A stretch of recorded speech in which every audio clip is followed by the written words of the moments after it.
Don't know if we're going to be able to work this out money-wise, but let's find out. Qualifying offers. Greg Hubbard, Rolando Christie. Do I need either of you two? Front office roster. Okay, I really don't need Hubbard. I can afford to save money there. And I really don't need Rolando Christie. I wouldn't mind keeping him. But his potential's not that great. And I do have Rodman, who is 26 already. So, yeah. I think I'm going to let both of them go to save money. For you guys, it's just all the rando dudes that filled out your roster last year, so obviously let them go to try to conserve money. That's quick and easy. So free agency. Dominique Wilkins. Oh my god. So Dominique Wilkins, James Worthy, Alex English, George Gervin. Holy shit. This is quite the free... Fat lever! This is quite the free agent class. My god. My god. Old Doc Rivers out there. Byron Scott. Wayman Tisdale is already out there. Wow. Wow. Cliff Robinson. Larry Nance. Julius Erving at 37 years old. Look at the mustache on Reggie. Yeah, this free agent class is nuts. Problem is, it is showing me with sub $5 million in cap room. You guys are $3 million over. So, for example, if you were to go to Dominique Wilkins, LOL, yeah, you don't have the money. So, again, neither of us are going to be able to sign anybody in free agency. It's just not going to happen. We don't have the money. So, for me, Hubbard and Christie, good with letting them go. Lowry, Curtin, Kupchak, Christie, Greg Hubbard again, just renounce rights. That's fine. For you guys... All right, Newman can obviously go. Weber, Green, Tucker, King, Doug Gooden.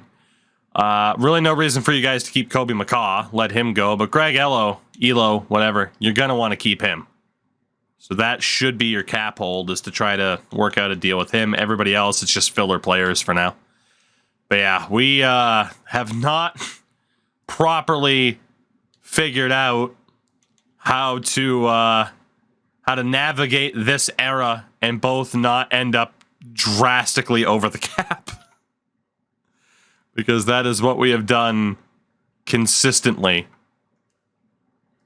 So yeah, the only thing now is just making sure that you guys hold on to Elo at this point. But yeah, this is running in 1983-84 and now up into 1987. It is an entirely different cap situation than you would have expected.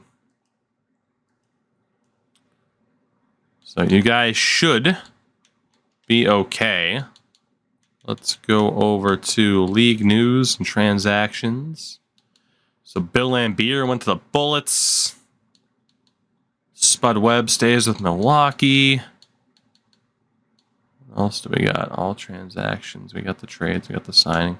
So let's see. The 76ers bring back Dr. J. Why is the game 143 gigs? Because welcome to modern gaming. That's why and how. That's why and how. I don't know if it's possible to knock over the cap, right? Well, we'll find out, because Philadelphia also brought Dominique Wilkins in. Jesus Christ. Milwaukee have Kersey, Spud Webb, Sam Perkins, Truck Robinson, Kurt Rambis. That was before. Also in 87, so Bill Lambier again to the Bullets. Bulls did nothing in free agency. World be free. Sticking around in Cleveland. Also brought in Cliff Robinson. Or kept him. Boston, nothing. The Clippers brought in... oh my god, they brought in James Worthy to play with Michael Jordan. You guys are fucked. I can't see any way why you're looking at every team. Because I want to, Brent. You ever think of that? So James Worthy is going to get to play with Michael Jordan, which is outrageous. The Hawks, a lot of signings. Tree Rollins, the biggest one. For Utah, they brought in nobody. I mean, they signed Magic last year. Sacramento doesn't bring in anybody. The Knicks, nobody major. The Lakers, Alex English, Kurt Rambis. The Lakers making moves to try to stay relevant. Mavs couldn't bring in anybody. Nets bring back Otis Birdsong. The Nuggets bring in Jim Paxson and AC Green. That's not that bad. I was only able to bring back Rolando Christie. Pistons get Byron Scott. God damn it. They just won the title and they have Byron Scott now. It's great. And you guys, I don't even know if you're able to keep Greg Elo. Derek Harper with the Spurs. George Gervin. Man, the Spurs staying competitive too. The Suns bring in Doc Rivers. 4-year deal.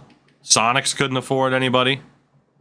Blazers sign or bring back Fat Lever.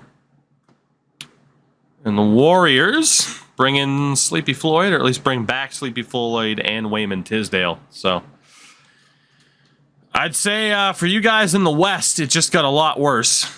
But Patrick Ewing's up to a 92, Mullins an 88, Willis an 84. You just drafted Pippen. You still have Nate McMillan. Losing Greg Elo would suck, but your core is pretty damn good. For me, I have Jack Sikma after the trade. He's apparently down to an 85, but still my best player. Got Otis Thorpe, Clark Kellogg, Adams got better, Del Curry got better, so we're both in interesting little spots here. I don't believe you guys are able to keep Greg Elo. We'll be using the 1988 draft class, of course. So here we go. It is the beginning of a brand new year. Your roster, chat, will look like this. McMillan, Reed, Mullen, Willis, and Sampson still in with Ewing as the sixth man and Scottie Pippen as the 7. So your coach electing to not play Scottie Pippen or Mullen at guard. Interesting. And again, if we edit it, it's just going to edit it back because I'd have to hit auto every time. So what we will do, though, is run up the bench depth for the regular season. Otherwise, you're going to run your guys into the ground.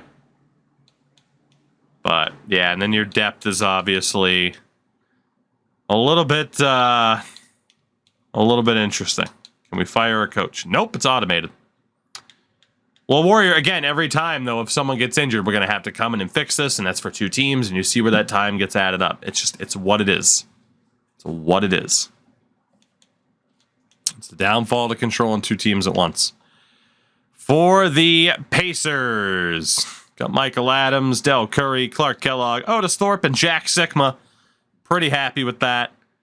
Will Carr, Kenny Smith, Lewis Mason. Honestly, I'm going to run 11 people. So that way the likes of Rodman and Newman do get some playing time. Like, trust me, if it was up to me, I'd edit this too consistently and make room for Dennis Rodman somewhere. But can you change Scotty? Nope. Just going to stay where he is. Like I said, we both have things we'd like to change about our lineup. But the alternative is, okay, we go more hands-on with that, but then it takes us 16 years to sim through a season because we're constantly adjusting for stuff. Or we turn off injuries, but injuries are half the fun. So there you go. It's what it is. It's what it is. But both of our teams are still very, very solid. It's not as if Scotty's not going to play a lot this season. It's not as if he's not going to play a lot. All right. So with that, we should be pretty much good to go. Question is the mock drafts. So yeah, Danny Manning, Mitch Richmond, Rick Smits. Hey, they do have Rex Chapman in the game. Cool. The wokest man on Twitter. Hershey Hawkins is here. We are allowed to trade Crash, but it has to be offered to us.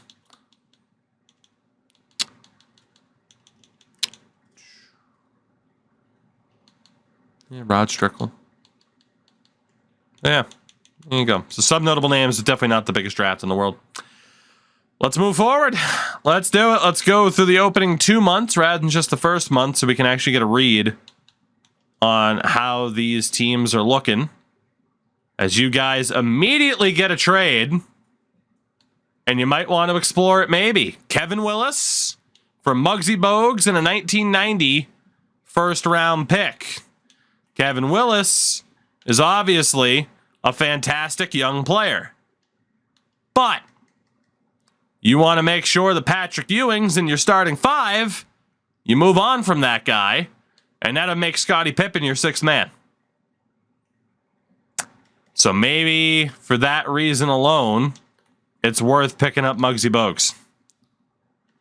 His potential's not amazing, but he is obviously a solid player and would really help boost up your options after losing Elo. I mean, you'd have Reed, Askew, McMillan, and Bogues.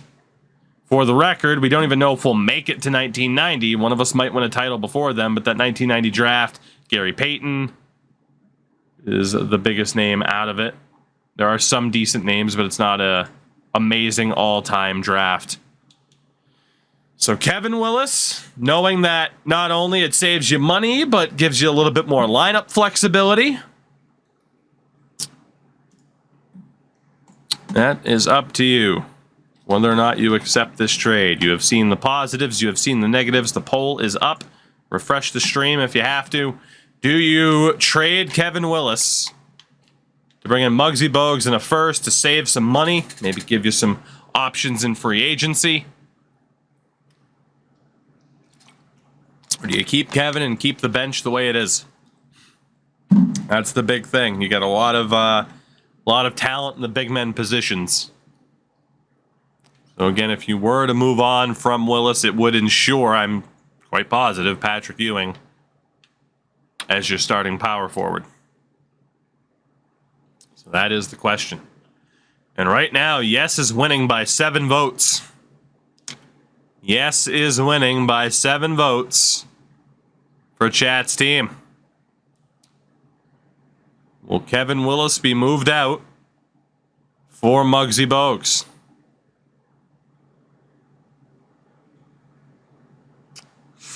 Done deal. Trade goes through.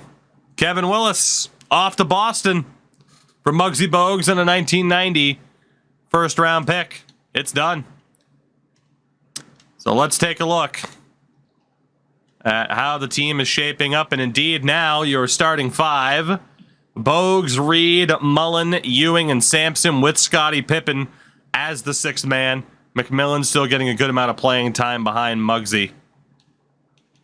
So it accomplished the goal of moving Patrick Ewing into a position where he's playing 36 minutes a night. And I mean, at the same time, you pick up Muggsy Bogues, who's now your best option in the backcourt. So there you go. Not bad. Not bad. Tough player to give up, obviously. But with the way we're having to run this, to not have every season take forever with properly managing 2 teams, it is what it is. I get an offer for Clark Kellogg for Tom Chambers. The only reason to do this would be to save some money. Kellogg's 26, Chambers is 28. Let me double check what the contract situation is. Obviously for you guys, you didn't have to check it. You know, Muggsy was just signed. So yeah, Chambers is signed for the next couple of years. As is Clark Kellogg. Making over $1 million a season for Clark. Chambers won't dip over $1 million for another couple of years. That's a tough one. That's a tough one. Chambers can play power forward and outright forward. We got Mason there. You got Thorpe and Rodman. That's a pretty tough trade to make. That's a pretty tough trade to make. We got a lot of dudes who could play forward, though it might open up room for others. I am just a little bit worried about the money because my salary cap room is in the negative. My hard cap's in the negative. So just outright my net salary is in the negative. I think I have to take this. I think I have to take this. Just to free up some money. I knew when I re-signed him it was just way too much. So I hate to say it, but the king of breakfast is going to Seattle for Tom Chambers because I need some goddamn money. Will that be the deal that rips out the heart of the Indiana Pacers? We'll find out. My lineup is now Adams, Reggie Lewis, Seth Mason, Tom Chambers, Jack Sikma as the big men. Puts Otis Thorpe onto the bench, which isn't quite what I wanted. But it might allow Seth Mason to break out a little bit more. So, both of us making some pretty tough trades in the early stages of this season. See if we get any more offers, and we do. You guys get an offer. Well, look who it is. Muggsy Bogues and a second-round pick in 1988 for last year's Rookie of the Year, Scott Skiles, who should have been on your team, but again, the game crashed. Do you finally bring in last year's Rookie of the Year and Scott Skiles and chat very much against it? Doesn't even need to go to a vote. We will decline that one. Let's keep it going. The man who could have been, basically. Basically. What could have been? I'm not even going to bother with this one because I don't see any chance of you guys trading Scottie Pippen. Even if Kelly Tripucka is absolutely unbelievable. For shits and gigs, I know I'm not even going to put it up to a vote. And Kelly is only 28. Sammy, what's going on, buddy? Ain't for the 39 months. Yeah, I know you guys wouldn't do that. And Grant Pierce can play guard. But I mean, McMillan's 23, Pippen's 22. It would give you a superstar, but Tripucka's only under contract for the Tripucka is only under contract for the season. So I'm gonna decline that for you. I wouldn't take it. So yeah. So far, you guys have a fancy record. Pretty fancy record here in Houston. 22-7 as we hit the great year of 1988. The Houston Rockets with the second best record in the NBA. The Pacers with the third. This might just be the final year of our time in the Magic versus Bird era. The Jordan era is on the horizon. Unfortunately, Jordan and the Clippers are at 22-6. So both of our teams are looking damn good. Trade deadline's a couple weeks away. You guys get another trade offer for Muggsy. I'm not even going to entertain it because it's for a big man and you don't need a big man. So we'll just immediately decline that. Ooh, okay. Coco, thank you for the bits, buddy. I'll have to season open for the grits. Hey, enjoy it. I am enjoying 2K. It's been fun so far, man. All right. So Ricky Green and TR Dunn for Otis Thorpe. I love me some Otis Thorpe, but with my current lineup configuration, he has been coming in off the bench after the addition of Todd Chambers. If I get rid of Thorpe, it puts Rodman and Carr into more pristine primetime roles, but it also gives me a shitload of depth where I don't need it. Bird still with the Celtics, Ozzy, but Magic Johnson went to the Utah Jazz.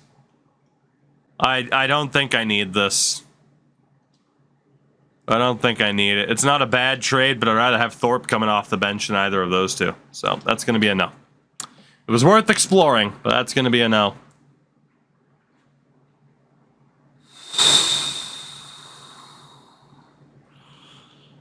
Jack Sikma and Will Carr for Brad Daugherty. Woo! And also Nico Smalagic. So Sikma is 32 on the last year of his deal. Carr is 25 on the last year of his deal.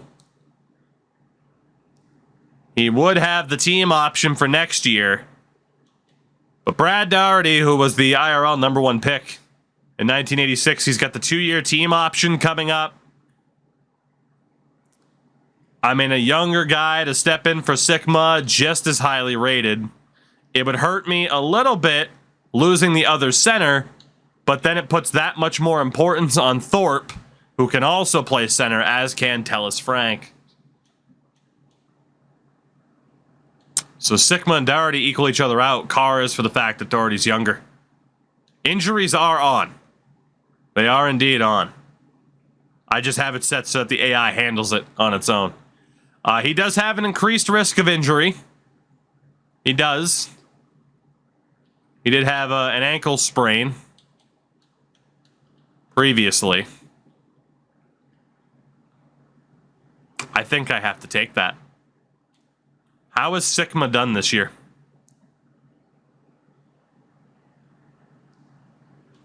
So Sigma this season, 13 points a game, 8 rebounds. Doherty this year, 14 points a game, 9 rebounds. I had no intention of trading Jack Sigma, but we're going to do it. Sigma and Carr for Doherty and Nico Smalagic. Oh, yeah, you can look at player injury history. I think I got to do it to think beyond this year, because I don't think I'll be able to afford Jack Sigma's re-signing. That's a done deal. Brad Doherty, welcome to the Pacers. Risky deal considering we're winning, but it now sets up my lineup like this. With Adams, Lewis, Mason, Chambers, and Doherty. With Otis Thorpe and Kenny the Jet. Del Curry, Dennis Rodman coming off the bench. We have an interesting little setup here. Got an interesting setup here. I'm pretty damn happy with this team. A reminder of what the Rockets are looking like with Muggsy Bogues, Robert Reed, Scottie Pippen, Patrick Ewing, and Ralph Sampson. You also got Nate McMillan askew, but the total depth right now a little bit rough because Chris Mullin is hurt. So an injury to Chris Mullin, not a major injury, otherwise the icon would be red and not yellow. So he'll be back soon.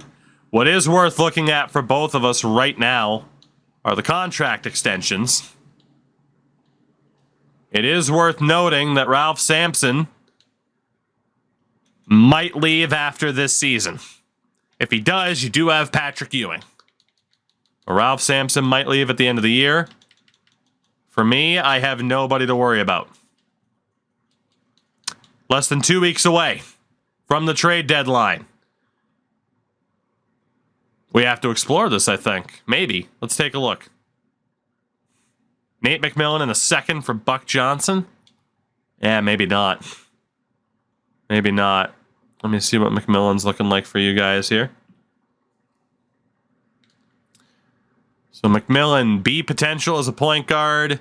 Johnson, a forward and guard, C+ potential. That's a no. We won't even throw it to you guys because obviously LOL no.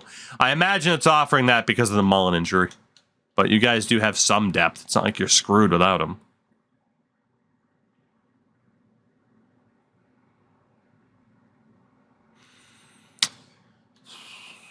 Otis Thorpe and a second-round pick for William Bedford and a first-rounder in 1990 that's lottery protected.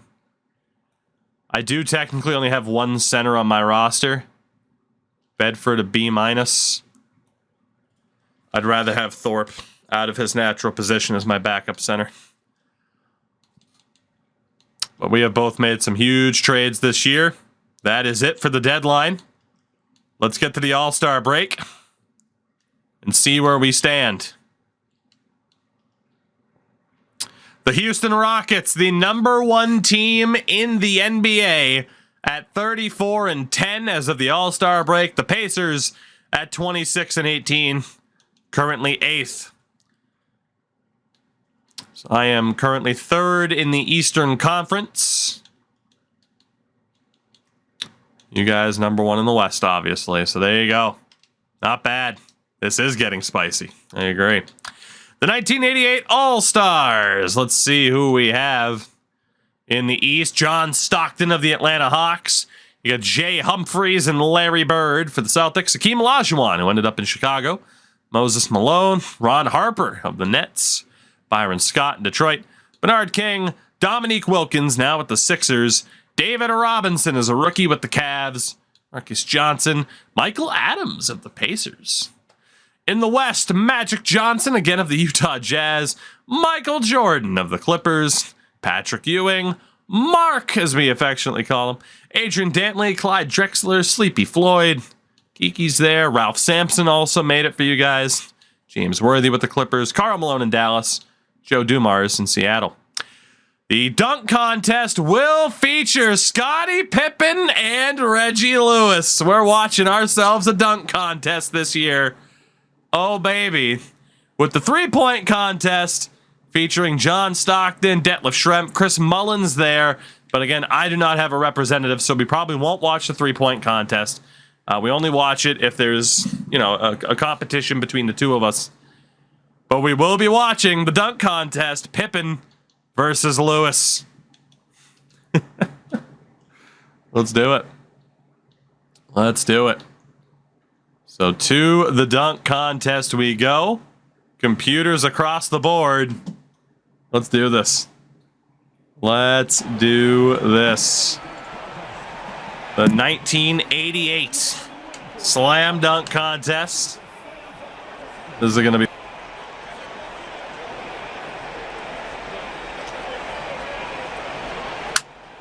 Houston versus Indy.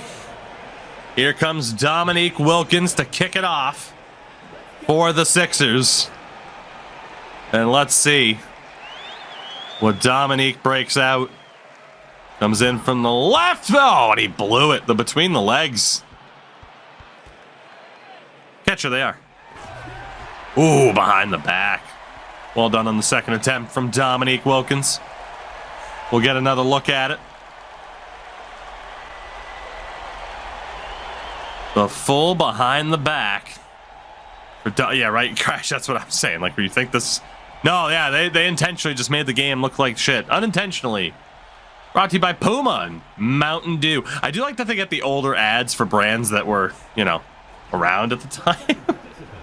Here comes Scottie Pippen, the rookie, for your Houston Rockets, chat. Let's see what Pippen breaks out.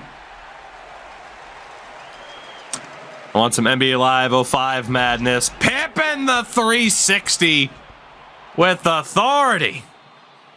Scottie Pippen throwing it down. It is true you can turn off the filter, but I would never. Look at the grace from Scottie Pippen. Yes, Carnet, they are. There are much, much less three-pointers in this era than modern day. They made sure to pay attention to that, which is a nice touch. Tyler Green, computer-generated guy, I do believe, obviously, for the San Antonio Spurs. We'll see what he can do. It's weird it's not telling us the scores, but he throws down the same exact dunk as Scottie Pippen. The same exact dunk as Pippen. Oh, we got a 37. I missed the score there. My bad. When they were showing the scoreboard, it shows it in the bottom right-hand corner. I totally missed it. So I don't know what Pippen got compared to him, but here comes the winner. It's Reggie Lewis for your Indiana Pacers. You got a 39? All right, good. Let's go, Reggie. It's a big trade to bring in. Reggie Lewis coming in hot with the most boring dunk I've ever seen in my life. Boo! Even I'll boo my own player after that. What was that, sir? I'll give you a 4. Come on, 50. Give him a 50. 32. That's generous. A 32. Oh, Reggie, that was piss poor. That was piss poor, buddy. Yeah, you better stand there and think about it. So here comes the man, Dominique Wilkins. Got a 34 on his previous attempt. Ooh. Ooh. Oh, the finger wag, too. Dominique stepping it up. Like the little bounce. Well done from Dominique Wilkins. You got to remember, this is 1988. That's fucking mind-boggling. 29? How did my dunk get... What? How was Reggie's dunk better than that? What is this? Well, here comes Scottie Pippen. Let's see what Scottie can do. These refs are on the payroll. Previous score of a 39, which was the highest in the first round. 360, throws it down. Pippen again, very similar dunk. Just from a different angle. A little bit of a clutch there, not that bad, but pretty similar to what he did before. 41! So, Scottie Pippen certainly has the favoritism of the refs here. I should have put up a prediction for this, by the way. I've learned my lesson. Future. So let's see what this rando for the Spurs is able to break out. Tyler Green had a 37. Does the same exact dunk that we saw from Dominique Wilkins.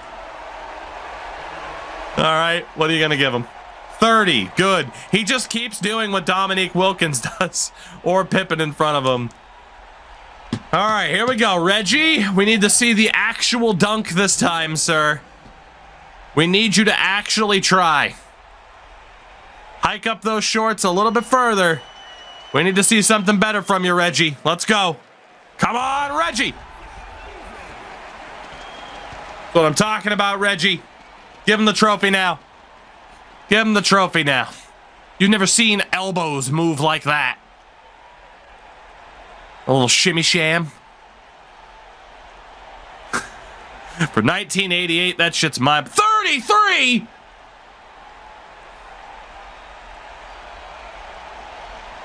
Let's see the score. Fans, texting your vote for who you think. I hate it here. Scottie Pippen! I didn't hit a button. It actually cut off his celebration that fast. Scottie Pippen wins the 1988 Slam Dunk Contest. I swear to God, I didn't even hit A. It just cut off the celebration that fast. But there you go. Scottie Pippen. His first of perhaps many awards in Houston. Reggie Lewis. I'm a bit disappointed, sir.